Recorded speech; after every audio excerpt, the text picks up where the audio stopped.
I think they suspect that Commissioner Casquejo is also for DQ after I released my vote on January 17. So it's not just my vote that's being defeated by our junior member. Both senior Commissioner Casquejo and my vote are being defeated because this way we cannot cast our votes. That, once again, was COMELEC Commissioner Rowena Guanzon. This time, she's saying that delays in the release of the First Division's decision on the disqualification cases against Ferdinand Marcos Jr.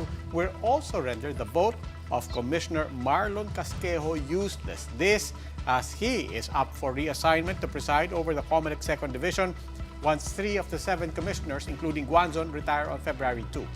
But the bigger problem, says Guanzon, is how this is going to further derail the resolution of the cases lodged against Marcos Jr.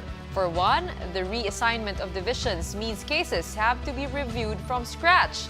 Not only that, with only 4 remaining commissioners, it's going to take a long time to fill the vacancies. Good evening, I'm Gretchen Ho. I'm Robbie Alampa. You're watching The Big Story. We are just a few hours away from Commissioner Rowena Guanzon's retirement, and still, the COMELEC First Division has yet to release its decision on the disqualification case lodged against former Senator Ferdinand Marcos Jr. And with the poll body set to be short-handed starting tomorrow with the retirement of 2 other senior officials, there is now fear of further delays in the resolution of cases against Marcos Jr. Mobile journalist Jacob Lazaro gives us a front seat to the big story.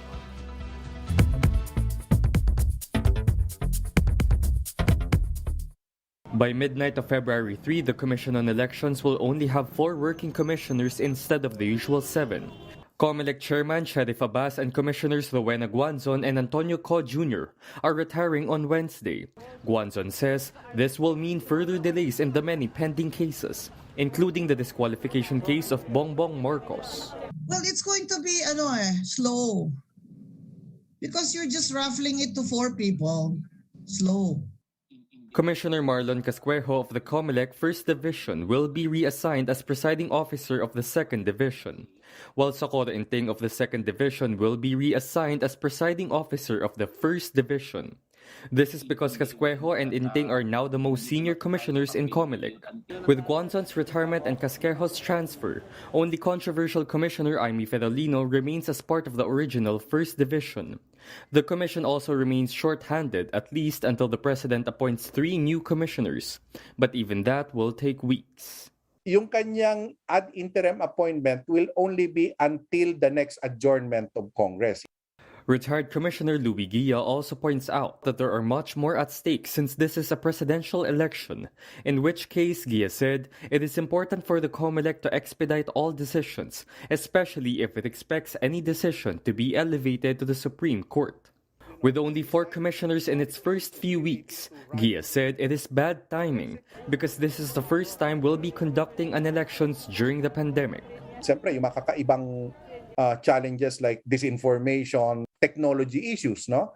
But, so ang crucial dyan, how do you react to contingencies or unforeseen circumstances that may crop up? Mobile journalist Jacob Lazaro, we are One News.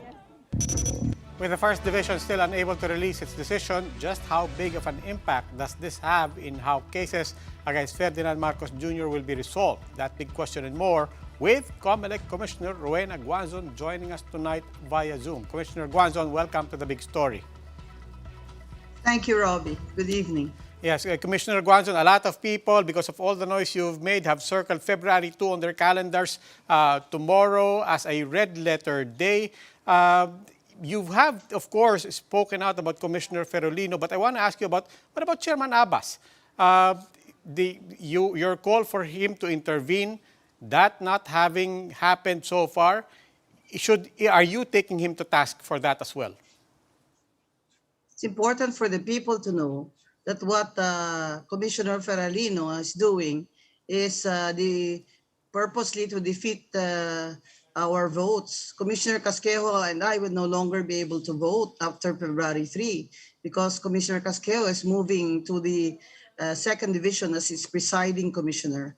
And I think Chairman Abbas did what he could after our executive session, where, of course, Feralino was absent, and I asked Chair Abbas to please help me, intercede, because she's not returning my text and she's not returning the calls of Commissioner Casquejo, who was willing to take the case from her if she would waive it on January 24. But the best that Chair Abbas could get was a memorandum of explanation from Feralino. Of course, I made her explain to me also, just for the record, in a memorandum that I sent her, and she replied the same things. Okay. That it takes her a while to read the files, but it's only 15 pages. Yes, but The Commissioner answer is only Guanzon, 15 pages, and she was in the hearing, and it was all admitted. The facts are all admitted. And no, it's been what, 21, 22 days when the rule says only 15 days? yes, and On a matter Commissioner of Guanzon, national we are speaking importance? precisely. I think Chairman Abbas just did his best under the circumstances, but did not put his foot down. Yes, and ultimately we're talking about the timeline. We're concerned about the timeline with your retirement, and now, as you are pointing out, with the movements, particularly with Commissioner Casquejo. What does this do in the worst case scenario? So back to square one. Am I understanding correctly? Back to square one itong kasong to. And with everything else, what is the worst case scenario? As you pointed out, this goes all the way to the Supreme Court. Does that mean that by the time this is all resolved, does that mean that by the time this is all resolved, it's possible na tapos na ang eleksyon? I already said that the grand design is to delay this so that the Supreme Court will rule on this with finality already perhaps after the end of the election. And he is hoping to win so that he could sit. Even if he is disqualified, it will take some time for the Supreme Court to decide it with finality. But once he is disqualified after the elections, even if he's sitting, he will be removed by the Supreme Court, Marcos Jr., and the elected Vice President will sit. Now, because of what Feralino has done, now a new incoming presiding commissioner, Senior Commissioner Socorro Inting, formerly Justice of the Court of Appeals, will be in the first division as presiding commissioner. I believe under the rules, this will now have to be re-raffled to a new ponente, since the majority of the commissioners are no longer with the first division. So when Senior Commissioner Inting is presiding, this case will have to be re-raffled. So, Feralino then has delayed this case for at least 1 month. And but I say again, even to the Marcos loyalists, it's in your best interest also, as well as the nation's interest, that this will be decided before the elections. Because if I am correct, and the Supreme Court declares him with finality as disqualified for having been convicted 4 times of an offense involving moral turpitude, then it will cause confusion among the loyalists. Say, who will substitute him, his wife, before the election. So it's going to be, it's going to cost them. It's going to cost Marcos votes. So if I were his lawyer, I would say, it's better that we just have this decided by the Supreme Court as soon as possible. Okay, Commissioner Guanzon, maraming salamat po. That was COMELEC Commissioner Rowena Guanzon.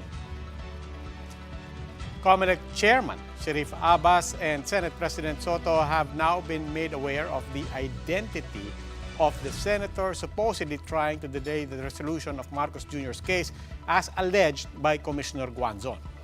In an online press briefing, Guanzon said that she and Soto have agreed to discuss the matter over the phone. She says she is more confident to bear the identity to Soto given her protection under privileged communication. Guanzon earlier claimed that a senator is influencing Commissioner Amy Ferolino in delaying the resolution. This, she says, is grounds for impeachment. But when asked if she will file a complaint, she had this to say. I will wait for the next election. Because, since she is for Bongbong Marcos, if he wins, what's the use of me filing an impeachment complaint? But if he loses, there's the rub. Aha! These are the other big stories tonight. Ahead of the official start of campaign season, spiritual leaders and former government officials are starting to make known who they're backing for the presidency. After his tweet turned into a cyber libel complaint, actor Enchong Dee faces the music and surrenders to the NBI. And basketball coach Chot Reyes is back as Gilas Pilipinas head coach. And how does he plan to fill the big shoes left by Coach Tab Baldwin? His hot take after the break.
Good evening. You're still watching The Big Story. I'm Robbie Alampay. And I'm Gretchen Ho.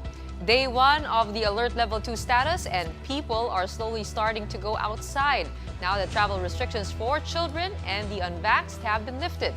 Despite the easing of restrictions, the Interior Department says LGUs can still impose mobility curbs on the unvaccinated. Mon Gualvez has this story. Commuters are now boarding buses and other PUVs to their destinations with fewer things to keep in mind. This is after the lifting of the no vaccination, no ride policy, with Metro Manila back to Alert Level 2. Dati po kasi chinecheck namin lahat, yung mga vaccine card, kung fully vaccinated na sila, ganun, kasi bawal po talaga eh. Hindi na rin po masyadong abala sa biyahe, sir. Pagka yung iba kasi walang vaccine, sir, na ano pa kami, nadadami pa kami mga may vaccine, sir. Under Alert Level 2, kids are also allowed to travel. In fact, in this mall in Mandaluyong, children are already taking a stroll around. Upon entering, vaccine cards are no longer being checked. Mall goers just need to show their city's QR code for contact tracing. The Metro Manila Council have no objections with the IATF's decision to ease restrictions. But for the Interior Department, LGUs should still have a say on the restrictions, especially for the unvaccinated. In Pasay City, an ordinance barring unjobbed people from leaving their homes unless it's for work or other essential travel is in place. MMDA Chairman Benhur Abalos sees no problem with this. Ever since, be it Delta, be it the Wuhan virus, be it the South African or the UK, tanungin natin sarili natin, saan nagsimula lahat ito? Di ba always NCR? However, Abalos says he will still try to reason with the Pasay City LGU since they have been advised to follow Alert Level 2 restrictions set by the IATF. For News 5, Mon Gualvez, we are One News. For the first time in almost a month, new COVID infections fell below the 10,000 mark. Tonight's big number, 9,493. That's the total number of new cases logged today. And while that's our lowest since the Omicron-driven surge, we have to note that not all laboratories were able to submit their test results.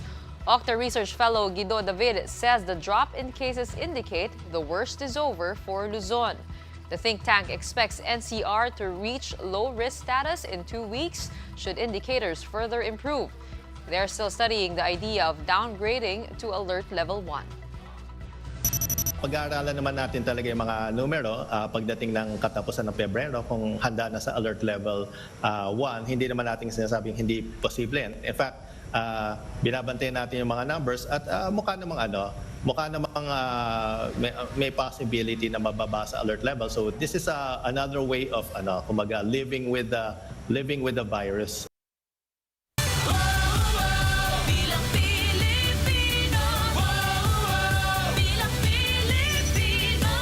A week before the campaign season officially begins, church leaders and public officials have started endorsing their candidates for president. Candidates of the unit team, led by Ferdinand Marcos Jr. and Davao Mayor Sara Duterte, have been given the endorsement and blessing of Pastor Apollo Quiboloy. During the send-off ceremony of VP aspirant Sara Duterte's national caravan, Quiboloy prayed over Duterte and senatorial bets Harry Roque and Jinggoy Estrada. Quiboloy, the founder of the Kingdom of Jesus Christ and the spiritual advisor of President Duterte, is currently facing sex trafficking charges in the United States. Meanwhile, Vice President Leni Robredo has gotten the backing of former President Noynoy Aquino's cabinet members, retired career diplomats, and civil servants. In a joint statement, the 95 former civil servants said that Robredo would be a, quote, competent and experienced president. Robredo had earlier secured the support of the officials of the Ramos administration. That was in January. Get to know more about our presidential candidates and their platforms. Catch the Panata sa Bayan Presidential Forum in collaboration with the Kapisanan ng mga Broadcaster ng Pilipinas. This is on Friday, February 4 at 9 a.m. here on Signal TV, channels 8 and 250. The forum will also be available on Signal Play.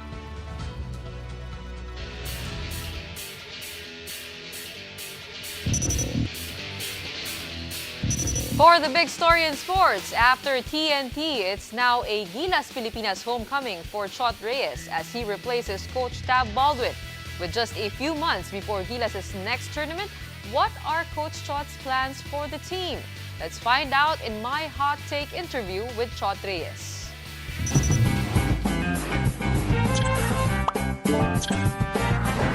And Korea trying to stay within touching distance, and that triple will go a very long way to making sure that Gilas still has to work for this one.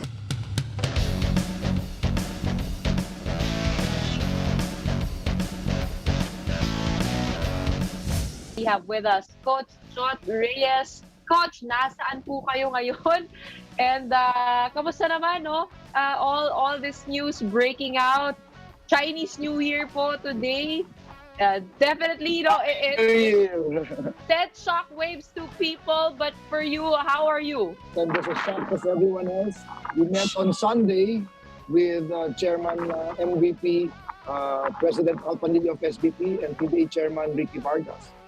And they informed me that Coach Tab has decided to focus on his Ateneo duties as head coach. They asked me if I wanted to come back and coach Gilas again. So that's how quick things happen. It's been 3 years since you've been with Gilas Pilipinas. What do you think will be different with the system that you're going to introduce to the team now? I really like the system and the program laid out by Coach Tab. I'm a big believer of that system. When we looked at the pool, the original pool of Coach Tab today, there were, I think, less than 8 or 7 or even 6 players remaining. Ano po ang game plan natin? We're in the midst of putting a coaching staff together muna, and then we'll figure out how to move forward to put a competitive team together. We want to be competitive while at the same time still addressing our developmental needs for 2023. Paano nyo hahatiin yung katawan ninyo? Bilang dalawang bubble, meron tayong TNT, meron tayong Gilas. Magkakasabay pa yan. To put a great team around, to assemble a great team around me, my coaching staff, everyone involved in the program, SBP management and admin, PBA. I just got off the phone with PBA, with Commissioner Willie Marshall. I never applied or volunteered for this job, but things happen. I don't think there's any one person who can fill Coach Tab's shoes. So hopefully, I can get the help of a lot of other people to try and fill those shoes. The only thing I can promise and commit to them is we'll give it our best. We'll give it our best, and hopefully we can expect their prayers and their support. So Laban Pilipinas! Time for another quick break. When we return, amid speculation of evading arrest, actor Enchong Dee voluntarily surrenders to the NBI to face his cyber libel complaint. And the explosively popular game Wordle catches more than just the attention of users, but also the interest of the New York Times. These big stories after the break.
Good evening. You're still watching The Big Story. I'm Robbie Alampay. And I'm Gretchen Ho.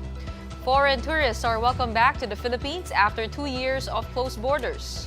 While the government has loosened travel restrictions, in particular for fully vaxxed travelers, the Department of Tourism says they are not expecting a mad rush of foreigners. Mobile journalist Pamela Vasquez gives us a front seat to the story.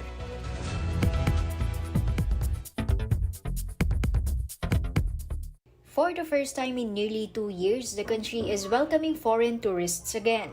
Beginning February 10, those who are fully vaccinated from non-visa countries are free to enter and won't have to do quarantine. Boracay also just announced it will no longer require RT-PCR tests for fully vaccinated travelers. Tour operators say they're already getting inquiries.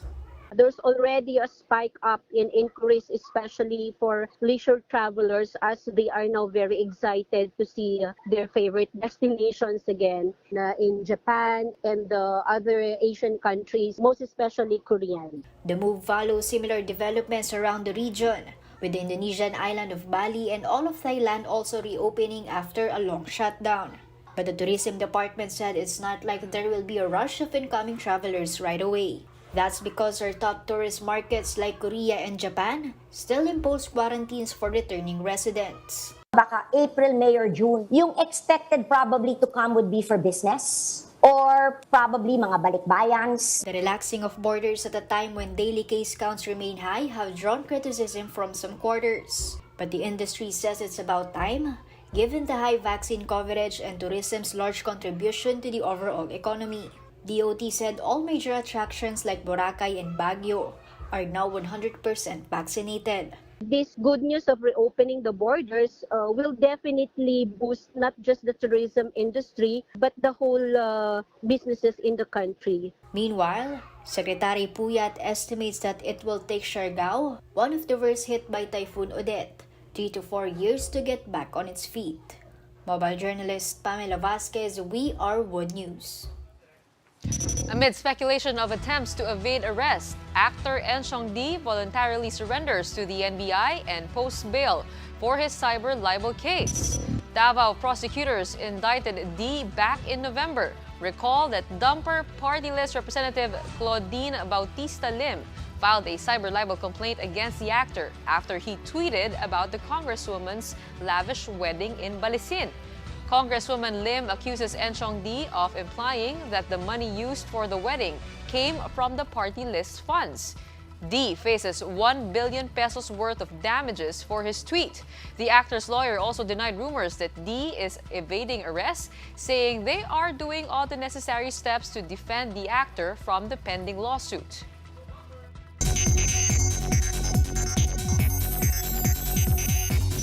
Other big stories around the globe.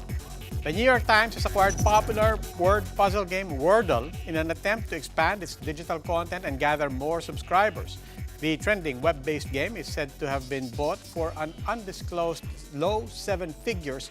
Wordle, however, remains free with no changes in its gameplay for the moment.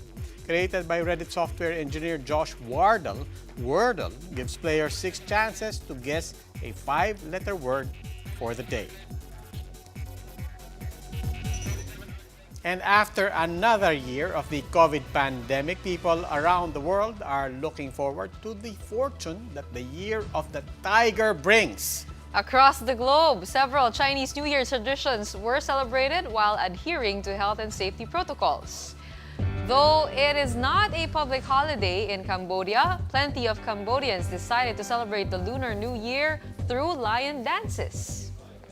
Malaysians, meanwhile, welcomed the Chinese New Year with the roaring return of an underwater lion dance performance, as well as a visit to the temples.